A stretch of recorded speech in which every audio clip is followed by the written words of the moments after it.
Hello साथियों, आज की इस वीडियो में हम लोग क्लास 10th का सब्जेक्ट सोशल साइंस यानी सामाजिक विज्ञान का वायरल गेस प्रश्न को बताने वाले हैं जो 100% लड़ेगा प्यारे साथियों। तो आप लोग वीडियो को शुरू से लास्ट तक जरूर देखिएगा प्यारे साथियों, काफी हेल्प मिलेगी इस वीडियो से। और साथ ही इस वीडियो को लाइक नहीं किया तो वीडियो को लाइक कर दीजिए सबसे पहले, और चैनल को सब्सक्राइब नहीं किया तो चैनल को सब्सक्राइब करके बेल आइकन घंटी कॉल पर प्रेस कर दीजिए, जिससे क्या होगा कि हमारे आने वाले वीडियो को नोटिफिकेशन आप तक पहुंचता रहे। साथियों मैं इसका पीडीएफ भी दूंगा, लास्ट तक बने रहे वीडियो में बताऊंगा कहां से पीडीएफ लेना है, कैसे लेना है। तो चलते हैं, फिलहाल क्वेश्चन पर चलते हैं। और देखिए पहला नंबर क्वेश्चन क्या है। पहला नंबर क्वेश्चन कहता है रक्त एवं लौह की नीति का अवलंबन किसने किया था। बहुत ही शानदार प्रश्न है प्यारे साथियों, 4 ऑप्शन दिया गया है। अब फटाफट जवाब दीजिए कि इसका आंसर क्या हो जाएगा। रक्त एवं लौह की नीति का अवलंबन किसने किया था, तो बिस्मार्क हो जाएगा प्यारे साथियों यहाँ पर आंसर। ठीक है, ऑप्शन नंबर सी जो हो जाएगा प्यारे साथियों बिल्कुल ही राइट आंसर हो जाएगा। बहुत ही शानदार जवाब आप लोग का आ रहा है। ठीक है, अब चलते हैं प्यारे साथियों अगले प्रश्न की ओर। और अगला प्रश्न देखिए प्यारे साथियों, कहता है फ्रैंकफर्ट की संधि कब हुई। फ्रैंकफर्ट की संधि कब हुई, बहुत ही इंपॉर्टेंट प्रश्न है प्यारे साथियों। 4 ऑप्शन दिया गया है, बताइए कि इसका सही आंसर क्या हो जाएगा।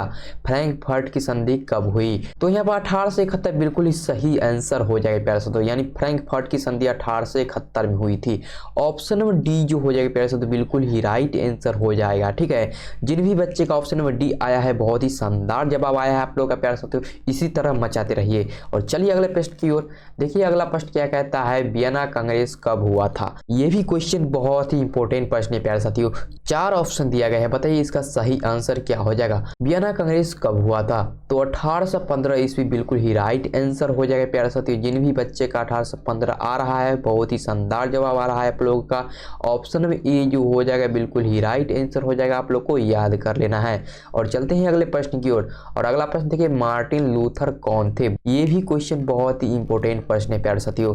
4 ऑप्शन देखने को मिल रहा है, बताइए मार्टिन लूथर कौन थे।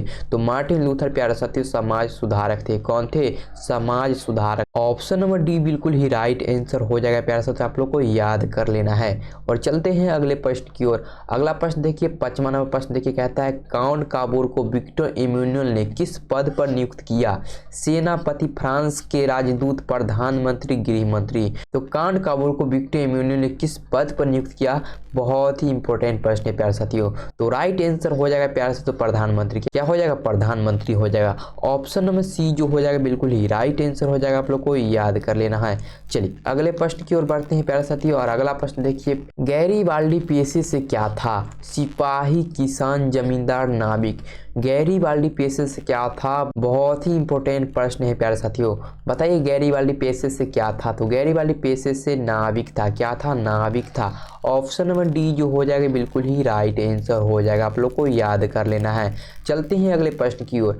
और देखिए 7वां नंबर प्रश्न कहता है यंग यूरोप। क्या कहता है, यंग यूरोप या यूरोप की स्थापना किसने की थी। काबूर ने, मेजिनी ने, बिस्मार्क ने, गैरीबाल्डी ने।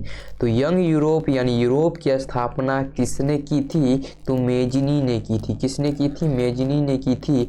ऑप्शन में बी जो हो जाएगा बिल्कुल ही राइट आंसर हो जाएगा, और आप लोग को याद कर लेना है। ठीक है, चलिए अगले प्रश्न की ओर बढ़ते हैं। देखिए अगला प्रश्न क्या कहता है। अगला प्रश्न 8 नंबर कहता है यूरोप का मरीज किसे कहा जाता है। बहुत ही इंपॉर्टेंट प्रश्न है प्यारे साथियों।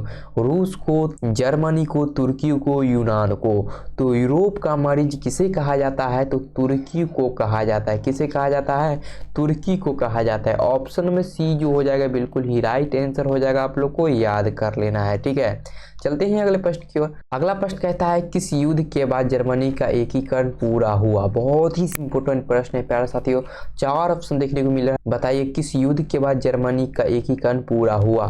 तो सेडोन की युद्ध के बाद। किस युद्ध के बाद, सेडोन की युद्ध के बाद। ठीक है, ऑप्शन नंबर डी जो हो जाएगा बिल्कुल ही राइट आंसर हो जाएगा। ठीक है, आप लोग को याद कर लेना है। और चलते हैं अगले प्रश्न की ओर। अगला प्रश्न देखिए, यूरोप वासियों के लिए किस देश का साहित्य एवं ज्ञान विज्ञान प्रेरणा स्रोत रहा है। बहुत ही इंपॉर्टेंट प्रश्न है प्यारे साथियों, जवाब दीजिए फटाफट। यूरोप वासी के लिए किस देश का साहित्य एवं ज्ञान विज्ञान प्रेरणा स्रोत रहा है, तो यूनान हो जाएगा। क्या हो जाएगा, यूनान हो जाएगा। ऑप्शन नंबर बी जो हो जाएगा बिल्कुल ही राइट आंसर हो जाएगा। ठीक है, आप लोग को याद कर लेना है। अब चलते हैं अगले प्रश्न की ओर। देखिए अगला प्रश्न क्या कहता है, 11वां प्रश्न देखिएगा और जवाब देने की कोशिश कीजिएगा, बांग्लादेश कब स्वतंत्र हुआ? बहुत ही इंपॉर्टेंट प्रश्न है प्यारे साथियों, आप लोगों को जवाब देना है। तो बांग्लादेश कब स्वतंत्र हुआ था? 1971 ईस्वी में हुआ था। कब हुआ था? 1971 ईस्वी में हुआ था। ऑप्शन नंबर सी जो हो जाएगा बिल्कुल ही राइट आंसर हो जाएगा। ठीक है, आप लोग को याद कर लेना है। और चलते हैं अगले प्रश्न की ओर। देखिए अगला प्रश्न क्या कहता है, भारत में कहाँ औरतों के लिए आरक्षण की व्यवस्था है? बताइए, लोकसभा में, विधानसभा में, मंत्रिमंडल, पंचायती राज संस्थाएं में। तो भारत में कहाँ औरतों के लिए आरक्षण की व्यवस्था है प्यारे साथियों? तो पंचायती राज संस्थाएं में है। कहाँ है? पंचायती राज संस्थाएं में। ऑप्शन नंबर डी जो हो जाएगा बिल्कुल ही राइट आंसर हो जाएगा। ठीक है, आप लोग को याद कर लेना है। और चलते हैं अगले प्रश्न की ओर। और देखिए अगला प्रश्न कहता है, सांप्रदायिक राजनीति आधारित होती है प्यारे साथियों, धर्म पर, जाति पर, क्षेत्र पर कोई नहीं। तो सांप्रदायिक राजनीति आधारित होती है प्यारे साथियों, धर्म पर आधारित होती है। किस पर आधारित होती है? धर्म पर आधारित होती है। ऑप्शन में ए जो हो जाएगा बिल्कुल ही राइट आंसर हो जाएगा। ठीक है, चलिए अगले प्रश्न की ओर बढ़ते हैं। और अगला प्रश्न देखिए, अंतर्राष्ट्रीय महिला दिवस किस तिथि को मनाया जाता है? 7 मार्च, 8 मार्च, 9 मार्च, 10 मार्च। तो अंतर्राष्ट्रीय महिला दिवस किस तिथि को मनाया जाता है? तो 8 मार्च को मनाया जाता है। कब मनाया जाता है? 8 मार्च को मनाया जाता है। ऑप्शन में बी जो हो जाएगा बिल्कुल ही राइट आंसर हो जाएगा। ठीक है, चलते हैं अगले प्रश्न की ओर। और देखिए 15वां प्रश्न कहता है, वर्तमान में नेपाल की शासन प्रणाली क्या है? लोकतंत्र, राजतंत्र, सैनिक तंत्र, इनमें से कोई नहीं। वर्तमान में नेपाल की शासन प्रणाली कैसी है प्यारे साथी, या क्या है? तो लोकतंत्र हो जाएगा। क्या हो जाएगा? लोकतंत्र हो जाएगा। ऑप्शन में ए जो हो जाएगा बिल्कुल ही राइट आंसर हो जाएगा। आप लोग को याद कर लेना है। और चलिए अगले प्रश्न की ओर बढ़ते हैं। देखिए अगला प्रश्न क्या कहता है, अगला प्रश्न कहता है, भारतीय संविधान के अनुच्छेद 19 में, कितना में? अनुच्छेद 19 में देश के सभी नागरिकों को कौन सा मूल अधिकार दिया गया है? स्वतंत्रता का अधिकार, समानता का अधिकार, संवैधानिक उपचार का अधिकार, इनमें से कोई नहीं। तो भारतीय संविधान के अनुच्छेद 19 में देश के सभी नागरिकों को कौन सा अधिकार दिया गया है? तो हो जाएगा स्वतंत्रता का अधिकार। क्या हो जाएगा? स्वतंत्रता का अधिकार। ऑप्शन नंबर ए जो हो जाएगा बिल्कुल ही राइट आंसर हो जाएगा। आप लोग को याद कर लेना है। ठीक है, चलते हैं अगले प्रश्न की ओर प्यारे साथियों। अब देखिए अगला प्रश्न क्या कहता है, अगला प्रश्न क्या कहता है प्यारे साथियों, देखिए निम्नलिखित व्यक्तियों में कौन लोकतंत्र में रंग भेद के विरोधी नहीं थे? King, Martin Luther, Mahatma Gandhi, Olympic धावक टॉमी स्मिथ एवं जॉन कार्लोस, या जेड गूडी। बहुत ही इंपॉर्टेंट प्रश्न है प्यारे साथियों, फटाफट जवाब दीजिए। इस प्रश्न का आंसर क्या हो जाएगा?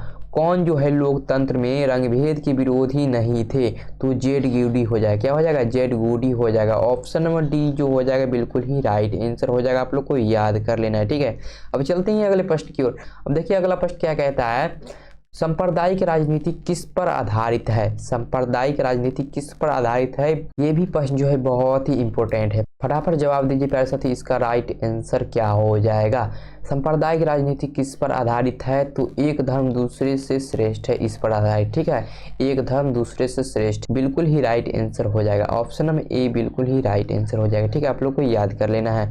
अब चलते हैं अगले प्रश्न की ओर। अब देखिए अगला प्रश्न क्या कहता है, 19वां प्रश्न देखिए, जब हम लैंगिक विभाजन की बात करते हैं तो हमारा अभिप्राय होता है, क्या होता है हमारा अभिप्राय? स्त्री और पुरुष की भी जैविक अंतर, समाज द्वारा स्त्रियों और पुरुषों को दी गई असमान भूमिकाएं, लोकतांत्रिक व्यवस्था में महिलाओं को मतदान का अधिकार न मिलना, बालक और बालिकाओं की संख्या का अनुपात। बताइए इसका आंसर क्या हो जाएगा? जब हम लैंगिक विभाजन की बात करते हैं तो हमारा अभिप्राय क्या होता है? स्त्री और पुरुष के बीच जैविक अंतर। क्या होता है? स्त्री और पुरुष के बीच जैविक अंतर। ऑप्शन नंबर ए जो हो जाएगा बिल्कुल ही राइट आंसर हो जाएगा। ठीक है, अब बढ़ते हैं अगले प्रश्न की ओर। अब देखिए अगला प्रश्न क्या कहता है, अगला प्रश्न कहता है, निम्न में से किसे पिछड़ा राज्य कहा जाता है? बहुत ही इंपॉर्टेंट प्रश्न बन जाता है प्यारे साथियों। बताइए निम्नलिखित में से किसे पिछड़ा राज्य कहा जाता है? तो बिहार को कहा जाता है। किसे कहा जाता है? बिहार को कहा जाता है। ऑप्शन नंबर सी जो हो जाएगा बिल्कुल ही राइट आंसर हो जाएगा। आप लोग को याद कर लेना है। ठीक है, अब बढ़ते हैं अगले प्रश्न की ओर। अगला प्रश्न देखिए 21 नंबर, इनमें कौन से देश में मिश्रित अर्थव्यवस्था है? बहुत ही इंपॉर्टेंट प्रश्न है प्यारे साथियों, बताइए इनमें कौन से देश में मिश्रित अर्थव्यवस्था है? तो भारत हो जाएगा। क्या हो जाएगा? भारत, यानी भारत में मिश्रित अर्थव्यवस्था है। ठीक है, ऑप्शन नंबर सी जो हो जाएगा बिल्कुल ही राइट आंसर हो जाएगा। ठीक है, चलते हैं अगले प्रश्न की ओर। अगला प्रश्न देखिए क्या कहता है, निम्न में किसको प्राथमिक क्षेत्र भी कहा जाता है? निम्न में किसको प्राथमिक क्षेत्र भी कहा जाता है? 4 ऑप्शन देखने को मिल रहा है, बताइए इसका आंसर क्या हो जाएगा? निम्नलिखित में किसको प्राथमिक क्षेत्र कहा जाता है? कृषि क्षेत्र को प्राथमिक क्षेत्र कहा जाता है, कृषि क्षेत्र को प्राथमिक क्षेत्र कहा जाता है। ऑप्शन नंबर बी जो हो जाएगा बिल्कुल ही राइट आंसर हो जाएगा। ठीक है, अब बढ़ते हैं अगले प्रश्न की ओर। देखिए अगला प्रश्न क्या कहता है, भारत में योजना आयोग का गठन कब किया गया था। बहुत ही इंपॉर्टेंट प्रश्न बन जाता है प्यारे साथियों। भारत में योजना आयोग का गठन कब किया गया था, तो 15 मार्च 1950 को किया गया था। कब किया गया था, 15 मार्च 1950 को किया गया था। ऑप्शन नंबर ए जो हो जाएगा बिल्कुल ही राइट आंसर हो जाएगा, आप लोग को याद कर लेना है। ठीक है, अब बढ़ते हैं अगले प्रश्न की ओर। देखिए अगला प्रश्न क्या कहता है, राष्ट्रीय विकास परिषद का गठन कब हुआ। राष्ट्रीय विकास परिषद का गठन कब हुआ, तो 1952 बिल्कुल ही राइट आंसर हो जाएगा प्यारे साथियों। राष्ट्रीय विकास परिषद का गठन कब हुआ, 1952 में हुआ। ठीक है, ऑप्शन में बी जो हो जाएगा बिल्कुल ही राइट आंसर हो जाएगा। ठीक है, अब बढ़ते हैं अगले प्रश्न की ओर। देखिए अगला प्रश्न क्या कहता है, योजना आयोग को भंग कर कौन सा आयोग, योजना आयोग को भंग कर कौन सा आयोग बना, बताइए। योजना आयोग को भंग कर कौन सा आयोग बना, तो नीति आयोग बना। कौन सा आयोग बना, नीति आयोग बना। ऑप्शन नंबर ए जिन भी बच्चों का आंसर आ रहा है बहुत ही सही आंसर बता रहे हैं आप लोग। चलिए बढ़ते हैं अगले प्रश्न की ओर। और देखिए अगला प्रश्न क्या कहता है, नोबेल पुरस्कार से सम्मानित बांग्लादेशी अर्थशास्त्री है प्रो इकबाल यूनुस या मोहम्मद प्रो इकबाल यूनुस या प्रो मोहम्मद यूनुस या मोहम्मद शफीक यूनुस। तो सही आंसर क्या हो जाएगा, नोबेल पुरस्कार से सम्मानित बांग्लादेशी अर्थशास्त्री कौन है, तो प्रो मोहम्मद यूनुस हो जाएगा। क्या हो जाएगा, pro Mohammad Yunus. Option number C जो हो जाएगा बिल्कुल ही सही आंसर हो जाएगा। ठीक है, चलिए बढ़ते हैं अब अगले प्रश्न की ओर। अब देखिए अगला प्रश्न क्या कहता है, किसने कहा बिहार के विकास के बिना भारत का विकास संभव नहीं है। बहुत ही इंपॉर्टेंट प्रश्न है प्यारे साथियों, फटाफट जवाब दीजिए इस प्रश्न का आंसर क्या हो जाएगा। किसने कहा बिहार के विकास के बिना भारत का विकास संभव नहीं है, तो डॉक्टर APJ अब्दुल कलाम ने कहा। किसने कहा, डॉक्टर APJ अब्दुल कलाम ने कहा। ऑप्शन नंबर बी जो हो जाएगा यहाँ पे बिल्कुल ही राइट आंसर हो जाएगा, आप लोग को याद कर लेना। ठीक है, अब बढ़ते हैं अगले प्रश्न की ओर।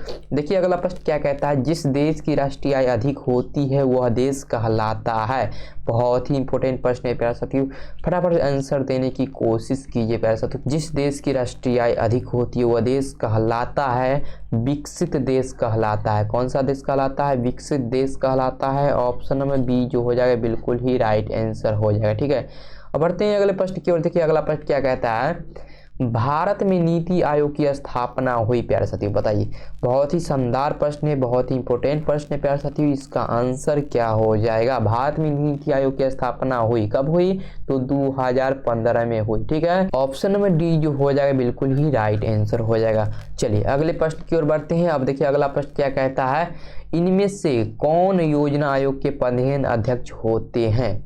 कौन जो है योजना आयोग के पदेन अध्यक्ष होते हैं। बहुत ही इंपॉर्टेंट प्रश्न है प्यारे साथियों, क्या हो जाएगा इस प्रश्न का ऐसा ही आंसर, तो प्रधानमंत्री हो जाएगा। क्या हो जाएगा, प्रधानमंत्री हो जाएगा। योजना आयोग के पदेन अध्यक्ष कौन होते हैं, प्रधानमंत्री होते हैं। ठीक है, ऑप्शन नंबर ए जो हो जाएगा बिल्कुल ही सही आंसर हो जाएगा। ठीक है, अब बढ़ते हैं अगले प्रश्न की ओर। आप देखिए अगला प्रश्न क्या कहता है, कोयला किस प्रकार का संसाधन है। कोयला किस प्रकार का संसाधन है, और नवीकरणीय, नवीकरणीय, जैव, अजैव। तो कोयला जो हो जाएगा प्यारे साथियों और नवीकरणीय संसाधन हो जाएगा। ठीक है, ऑप्शन नंबर ए जो हो जाएगा बिल्कुल ही सही आंसर हो जाएगा। ठीक है, अब बढ़ते हैं अगले प्रश्न की ओर। देखिए अगला प्रश्न क्या कहता है, द्वितीय पृथ्वी सम्मेलन कहाँ हुआ था। द्वितीय पृथ्वी सम्मेलन कहाँ हुआ था, तो न्यूयॉर्क में हुआ था। कहाँ हुआ था, न्यूयॉर्क में हुआ था। ऑप्शन नंबर ए जो हो जाएगा बिल्कुल ही सही आंसर हो जाएगा। ठीक है, आप लोग को याद कर लेना है न्यूयॉर्क। ठीक है, अब बढ़ते हैं अगले प्रश्न की ओर। और अगला प्रश्न कहता है, सौर ऊर्जा निम्नलिखित में से कौन सा संसाधन है, मानवकृत, पुनः पूर्ति योग्य, अजैव, अचक्रीय। तो सौर ऊर्जा निम्नलिखित में से कौन सा संसाधन है प्यारे साथियों, तो पुनः पूर्ति योग्य संसाधन है। ठीक है, ऑप्शन नंबर बी जो हो जाएगा बिल्कुल ही सही आंसर हो जाएगा, आप लोग को याद कर लेना है। अब चलते हैं अगले प्रश्न की ओर। देखिए अगला प्रश्न क्या कहता है, निम्नलिखित में से किसका कथन है संसाधन होती नहीं बनते हैं। चार ऑप्शन देखने को मिल रहा है, बताइए इसका सही आंसर क्या हो जाएगा। किसने कहा संसाधन होते नहीं बनते हैं, तो जिम्मरमैन ने कहा। किसने कहा, जिम्मरमैन ने कहा। बहुत ही शानदार जवाब आप लोग का आ रहा है। ठीक है, ऑप्शन नंबर ए जो हो जाएगा बिल्कुल ही राइट आंसर हो जाएगा। अब बढ़ते हैं अगले प्रश्न की ओर। देखिए अगला प्रश्न क्या कहता है, निम्नलिखित प्राकृतिक संपदाओं में किसका भंडार सीमित है? बहुत ही शानदार प्रश्न है प्यारे साथियों। निम्नलिखित प्राकृतिक संपदाओं में किसका भंडार सीमित है? कोयला, हवा, मिट्टी, सौर शक्ति। तो प्राकृतिक संपदाओं में किसका भंडार सीमित है? तो कोयला का है। किसका भंडार सीमित है? कोयला का है। ऑप्शन में ए जो हो जाएगा बिल्कुल ही राइट आंसर हो जाएगा। ठीक है, अब बढ़ते हैं अगले प्रश्न की ओर। देखिए अगला प्रश्न क्या कहता है, डाकू की अर्थव्यवस्था का संबंध है। बहुत ही इंपॉर्टेंट प्रश्न है प्यारे साथियों। डाकू की अर्थव्यवस्था का संबंध है, किससे संबंध है? संसाधन के नियोजित दोहन से संबंध है। संसाधन के नियोजित दोहन से संबंधित है। ठीक है, ऑप्शन नंबर बी जो हो जाएगा बिल्कुल ही राइट आंसर हो जाएगा। ठीक है, अब बढ़ते हैं अगले प्रश्न की ओर। देखिए अगला प्रश्न क्या कहता है, समुद्री क्षेत्र में राजनीतिक सीमा के कितनी किलोमीटर क्षेत्र तक राष्ट्रीय संपदा निहित है? बताइए, बहुत ही इंपॉर्टेंट प्रश्न है प्यारे साथियों। समुद्री क्षेत्र में राजनीतिक सीमा के कितनी किलोमीटर क्षेत्र तक राष्ट्रीय संपदा निहित है? तो 19.2 किलोमीटर। क्या हो जाएगा? 19.2 किलोमीटर बिल्कुल ही सही आंसर हो जाएगा। ऑप्शन नंबर डी जो हो जाएगा प्यारे साथियों यहाँ पर बिल्कुल ही राइट आंसर हो जाएगा। आप लोग को याद कर लेना है। अब बढ़ते हैं अगले प्रश्न की ओर। देखिए अगला प्रश्न क्या कहता है, तटरेखा से कितने किलोमीटर क्षेत्र सीमा अपवर्जक आर्थिक क्षेत्र कहलाते हैं? तटरेखा से कितने किलोमीटर क्षेत्र जो है अपवर्जक आर्थिक क्षेत्र कहलाते हैं? तो 200 NM हो जाएगा। क्या हो जाएगा? 200 NM। ऑप्शन में बी जो हो जाएगा बिल्कुल ही राइट आंसर हो जाएगा। ठीक है, आप लोग को याद कर लेना है। अब बढ़ते हैं अगले प्रश्न की ओर। देखिए अगला प्रश्न क्या कहता है, निम्नांकित में कौन प्राकृतिक संसाधन नहीं है? बताइए, निम्नांकित में कौन जो है प्राकृतिक संसाधन नहीं है? वन, नदियाँ, नगर, खनिज। तो कौन जो है प्राकृतिक संसाधन नहीं है? तो नगर जो हो जाएगा प्राकृतिक संसाधन नहीं है। ऑप्शन नंबर सी जो हो जाएगा बिल्कुल ही राइट आंसर हो जाएगा। ठीक है, अब बढ़ते हैं अगले प्रश्न की ओर। देखिए अगला प्रश्न क्या कहता है, प्रथम पृथ्वी सम्मेलन किस देश में आयोजित किया गया था? प्रथम पृथ्वी सम्मेलन किस देश में आयोजित किया गया था? तो ब्राजील में आयोजित किया गया था। किस देश में? ब्राजील में। ठीक है, ऑप्शन नंबर डी जो हो जाएगा बिल्कुल ही राइट आंसर हो जाएगा। ठीक है, अब बढ़ते हैं अगले प्रश्न की ओर। देखिए अगला प्रश्न क्या कहता है, बांधों में जल किस संसाधन वर्ग का उदाहरण है? बांधों में जल किस संसाधन वर्ग का उदाहरण है? भंडार, संचित, संभाव्य, विकसित। तो बांधों में जल किस संसाधन वर्ग का उदाहरण है? तो संचित हो जाएगा। क्या हो जाएगा? संचित हो जाएगा। ऑप्शन नंबर बी जो हो जाएगा बिल्कुल ही राइट आंसर हो जाएगा। ठीक है, आप लोग को याद कर लेना है। अब बढ़ते हैं अगले प्रश्न की ओर। देखिए अगला प्रश्न क्या कहता है, स्वामित्व के आधार पर संसाधन के कितने प्रकार होते हैं?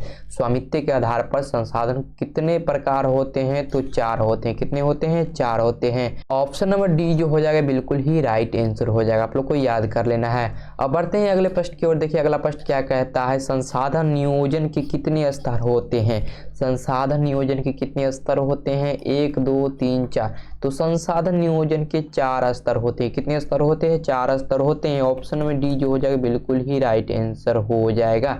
आप लोग को याद कर लेना है। ठीक है साथियों, आज की इस वीडियो में बस इतना ही प्रश्न था।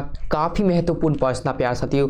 आई होप कि आप लोग को वीडियो पसंद आया होगा। और वीडियो पसंद आया है तो प्यारे साथियों वीडियो को लाइक नहीं किया तो वीडियो को लाइक कर दीजिए और एक प्यारा सा कमेंट जरूर कीजिए प्यारे साथियों। और हाँ प्यारे साथियों, इसका PDF चाहिए तो नीचे टेलीग्राम चैनल और व्हाट्सएप ग्रुप का लिंक दिया गया है, जाइए ज्वाइन कीजिए और वहाँ से फ्री में PDF पाइए प्यारे साथियों। साथियों, अभी तक चैनल को सब्सक्राइब नहीं किए तो चैनल को सब्सक्राइब कर लीजिए और बेल आइकन घंटी कॉल पर प्रेस कर दीजिए, जिससे क्या होगा कि हमारे आने वाले वीडियो को सारा नोटिफिकेशन जो है आप तक पहुँचता रहे। ठीक है साथियों, मिलते हैं नेक्स्ट वीडियो में। तब तक के लिए जय हिंद, जय भारत।